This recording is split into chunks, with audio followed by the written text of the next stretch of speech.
بسم اللہ الرحمن الرحیم۔ خاصہ دوم کی کتاب ہے نور انوار اصول فقہ میں ملا جیون صاحب کی۔ تو آج ہم نے اس میں جو دوسرا پورشن ہے کتاب وضع سنہ کا، سنہ کے حوالے سے پڑھنا ہے، اور سنت میں بھی ہم نے پڑھنا ہے کہ راوی کی طرف سے حدیث کو لاحق ہونے والے تان۔ تان کسے کہتے ہیں؟ تان عیب کو کہتے ہیں کہ کسی راوی کی وجہ سے کیا کیا مطلب اس کو تان لاحق ہوتا ہے۔ اس کی دو صورتیں ہیں۔ پہلی صورت یہ ہے کہ مروی عنہ اس کا انکار کر دے، اور نمبر دو راوی کا عمل اس کی روایت کے خلاف ہو گیا۔ مروی عنہ کہتے ہیں کہ جس سے حدیث روایت کی جائے۔ پھر اس کی دو صورتیں ہیں، جاہد اور انکار متوقف۔ جاہد کیا ہے؟ کسی بندے نے کہا جی کہ میں ان سے یہ حدیث لی ہے، اب جن سے کہہ رہے ہیں کہ میں نے ان سے حدیث لی ہے، وہ اعلان کرتے ہیں نہیں میں نے تمہیں حدیث بتائی، تم نے کہاں سے لے دی ہے؟ تو جب جس سے روایت لے رہے وہی انکار کر دے کہ میں نے تمہیں یہ حدیث بیان نہیں کی، نہ تمہاری میری ملاقات ہوئی ہے، نہ میں نے تمہیں یہ حدیث دی ہے، تو میری طرف کیوں منسوخ کر رہے ہو؟ اس کو کہتے ہیں کہ مرویہ نہ ہو کہ تم نے جھوٹ بولا، میں نے یہ روایت بیان نہیں کی۔ حکم یہ ہے کہ اس پر عمل بالاتفاق ثابت ہوگا۔ اب اس حدیث سے ہم کوئی فقہی مسئلہ نکال نہیں سکتے۔ نمبر دو، انکار متوقف، توقف والا انکار کیا ہے، یعنی انکار ہے بھی اور نہیں بھی، شک ہے، اس میں تذبذب ہے۔ اس میں مروی عنہ ہو کے، یعنی جو جس سے روایت لی ہے، استاد اپنے شاگرد کو کہ مجھے یاد نہیں کہ تم سے میں نے یہ حدیث روایت کی ہو۔ مطلب پہلی صورت میں تو وہ واضح کہتا ہے کہ میں نے تمہیں یہ حدیث بیان نہیں کی، دوسری میں یہ کہتا ہے کہ مجھے یاد نہیں ہے، پتہ نہیں تمہیں کی ہے یا نہیں کی، یا کی ہے تو کب کی ہے۔ جب مروی عنہ ایسی بات کرے تو اس کا حکم یہ ہے، امام کرہی اور امام احمد کے نزدیک اس پر عمل ساقط ہو جائے گا، لیکن امام شافعی اور امام مالک کہتے ہیں کہ اس پر عمل ہوگا۔ اور اگر راوی کا عمل اس کی روایت کے خلاف ہو، ایک بندہ روایت کرتا ہے اور روایت کرنے والا خود اپنی ہی روایت کے خلاف عمل کرتا ہے، اس کی تین صورتیں ہیں۔ خلاف بعد روایا، یعنی کہ حدیث بیان کرنے کے بعد پھر اس حدیث کی خود ہی مخالفت کرتا ہے، اس حدیث کی خود ہی، پہلے اس نے حدیث بیان کی کہ نبی صلی اللہ علیہ وسلم نے فرمایا یہ کام کرو، بعد میں خود ہی اس حدیث کی مخالفت شروع کر دی، یعنی اس کی زبان کچھ اور ہے، عمل کچھ اور ہے، تو کہتے اس کو حکم یہ ہے کہ اس پر عمل ساقط ہے، اس پر عمل نہیں کریں گے۔ کیوں؟ ہم اس کے بارے میں یہ کہیں گے کہ اس کو پتہ چل گیا تھا کہ یہ حدیث یا تو منسوخ ہے یا موضوع ہے۔ منسوخ کا مطلب یہ ہے کہ کوئی اور ناسخ ہے جس نے اس کو ختم کیا، یا کوئی اور حدیث ہے، یا یہ حدیث گڑھی گئی ہے۔ تو جب راوی پہلے حدیث روایت کرے اور روایت کرنے کے بعد اس حدیث کے اپوزٹ کام کرے تو اس حدیث پر عمل ساقط ہوگا۔ وجہ یہ ہے، ہم یہ کہیں گے کہ راوی کو پتہ چل گیا ہے کہ یہ حدیث منسوخ ہے یا یہ حدیث موضوع ہے۔ یہ دوسری وجہ یہ ہے کہ وہ غفلت کی وجہ سے عمل نہیں کرے گا۔ کیا کرے گا؟ غفلت کی وجہ سے اس پر عمل نہیں کرے گا، لیکن وہ سستی کا شکار ہے، تو سستی کا شکار ہونے کی وجہ سے اس نے حدیث پر عمل نہیں کیا، تو پھر کیا ہوگا؟ بے عمل ہوگا۔ جی راوی جو ہے خود کیا ہو جائے گا؟ بے عمل، یعنی کہ زبان سے تو کچھ اور کہتا ہے لیکن اپنے کہنے پر خود ہی عمل نہیں کرتا۔ جو بے عملہ ہو تو اس کی عدالت ساقط ہو جاتی ہے، اب وہ عادل نہیں رہا۔ جب عادل نہیں رہا تو غیر عادل کی روایت قبول نہیں کی جاتی۔ پھر سنیں، اگر راوی روایت کرتا ہے اور روایت کرنے کے بعد اس روایت کے خلاف کرتا ہے تو اس کی دو صورتیں ہیں۔ پہلی صورت یہ ہے کہ یہاں تو راوی کو پتہ چل گیا کہ یہ حدیث منسوخ یا موضوع ہے، تو ظاہر ساقط ہی اس نے ہونا ہے۔ یا راوی اس روایت کے خلاف عمل کرتا ہے، سستی کرتا ہے بے عملی کی وجہ سے، تو جب وہ بے عمل ہو گیا تو بے عمل کو عادل نہیں کہتے۔ عادل وہ ہوتا ہے کہ جو باعمل ہو، تو بے عمل کی روایت قبول نہیں ہوتی، روایت اس کی قبول ہوتی ہے جو باعمل ہو۔ اس میں ایک مثال ہے حضرت عائشہ کے حوالے سے، تو اس کو ہم بے عملی پر تو محمول نہیں کریں گے کیونکہ حضرت عائشہ کی عدالت کا مسئلہ ہے، البتہ اس کو پہلی صورت پر محمول کریں گے کہ راوی اس کے منسوخ یا موضوع پر واقف ہو گیا۔ حضرت عائشہ صدیقہ رضی اللہ تعالیٰ عنہ نے یہ روایت کی ہے کہ ایما امرات ناکحت بغیر اذن ولیہ فنکاحها باطل باطل باطل، کہ جو عورت اپنے ولی کی مرضی کے بغیر نکاح کرے گی اس کا نکاح باطل ہے باطل ہے باطل ہے۔ یہ مطلب حضرت عائشہ صدیقہ سے مروی ہے۔ لیکن دوسری طرف حضرت عائشہ صدیقہ کے بعد حضرت عبد الرحمن ابن ابی بکر وہ کہیں تجارت کے لیے نکلے ہوئے تھے، یعنی مدینے میں نہیں تھے، تو ان کی غیر موجودگی میں حضرت عائشہ صدیقہ نے ان کی بیٹی یعنی اپنی بھتیجی کا نکاح ان کے باپ یعنی کہ ولی سے پوچھے بغیر ہی کسی اور جگہ کر دیا۔ اب جب حضرت عبد الرحمن ابن ابو بکر پیچھے آئے واپس آئے، دیکھا کہ میری بہن نے میری بیٹی کا نکاح کر دیا، تو وہ اپنی بہن سے لڑے جھگڑے کہ آپ نے یہ ٹھیک نہیں کیا، میں بات ہوں مجھ سے پوچھنا بنتا تھا۔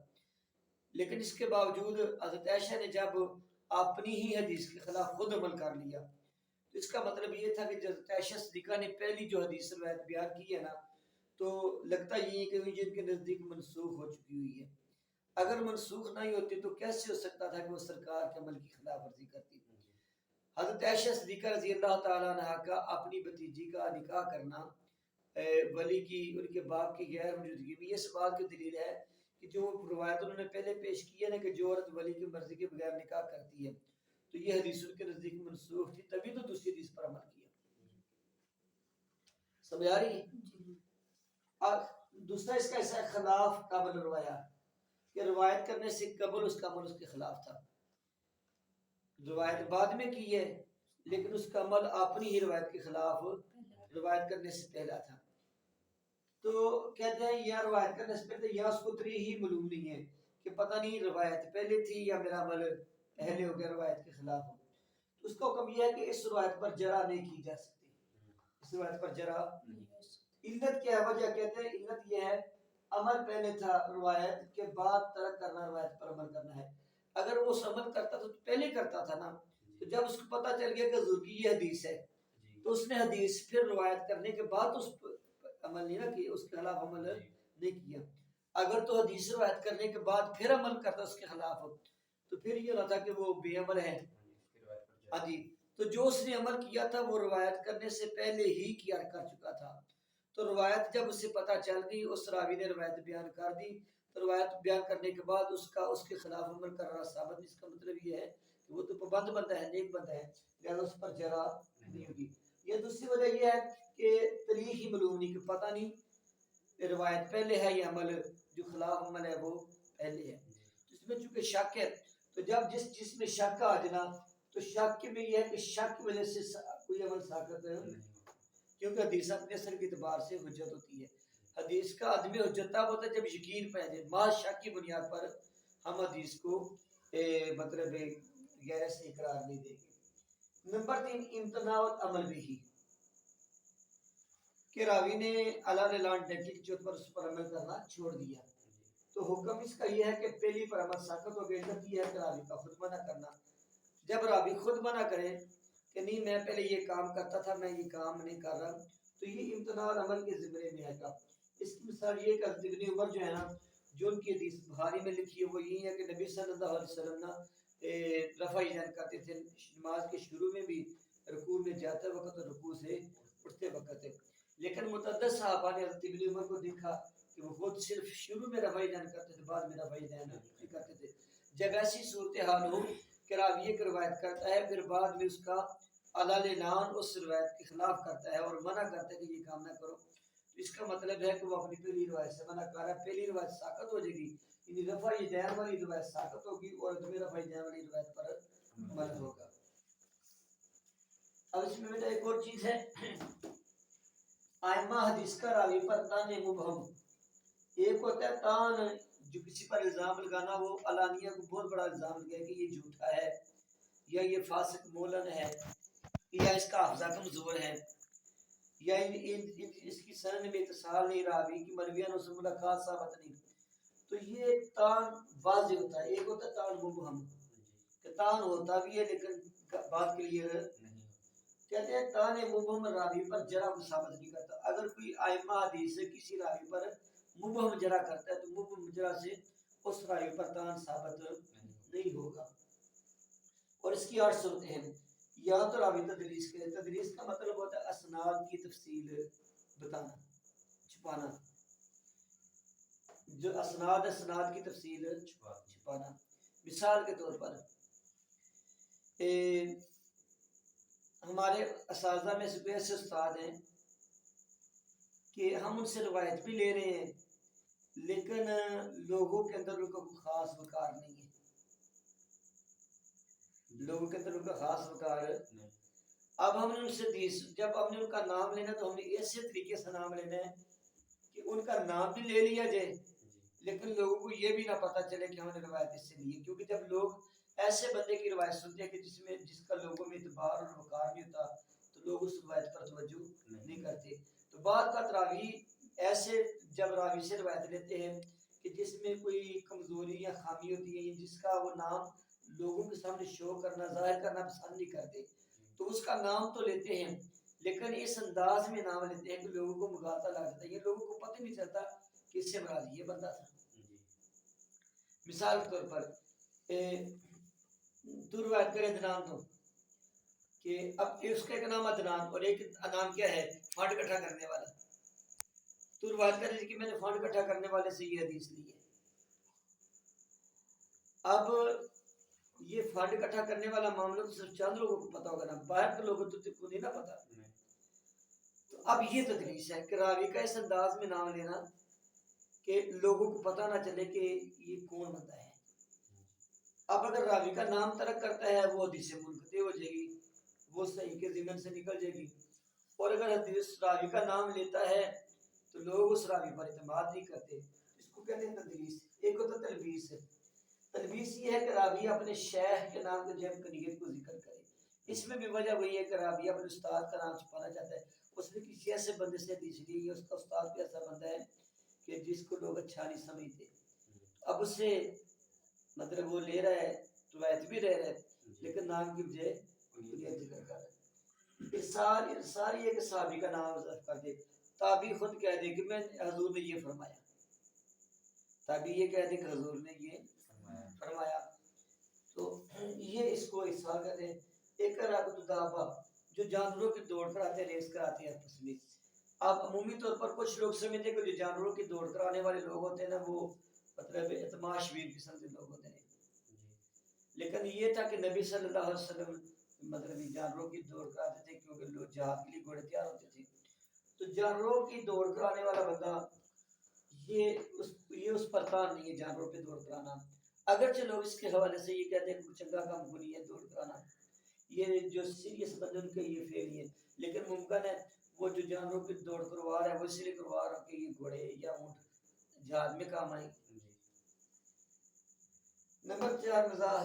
نمبر 5 مزاح یہ ہے کہ کچھ ایسے بندے تھے جو بڑے ہنسی مذاق والے تھے, بات بات میں ہنسی مذاق کرتے ہیں.